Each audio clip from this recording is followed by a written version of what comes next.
செவ்வரளி பூக்கள் வந்து இறைவனுக்கு ரொம்ப பிரியமா வந்து படைக்கிறது உண்டு. ஆனா அந்த செவ்வரளியை சில கோயில்களில் பிரசாதமா கொடுப்பாங்க நமக்கு.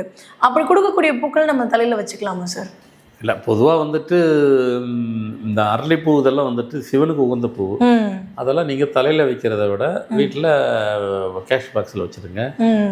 அடுத்து வந்துட்டு பூ வந்துட்டு பிஸ்னஸ் பண்ணுறதுனாக்கா வாங்கிட்டு அவங்க பிஸ்னஸ் ட்ராயரில் போட்டுருங்க. பொதுவாக வந்து கோயிலில் பூக்கள்லாம் கொடுப்பாங்க இல்லையா, திருப்பி உங்கள் பூஜை ரூமில் வைக்கக்கூடாது. நீங்கள் பிரசாதமாக நமக்கு திருப்பி தரக்கூடிய அது நாம பயன்படுத்திக்கிறோம். ஏன்னா ஒன்ஸ் அங்கே அந்த ப்ராசஸ்லாம் முடிஞ்சிருச்சு, திருப்பி வீட்டுக்கு வந்து உங்கள் பூஜை ரூமில் வச்சுட்டு அதை அங்கே வச்சுக்கிட்டு அதுக்கு பயன்படுத்தக்கூடாது. அந்த அரளிப்பூவை மட்டும் அப்படி பயன்படுத்தலாம்.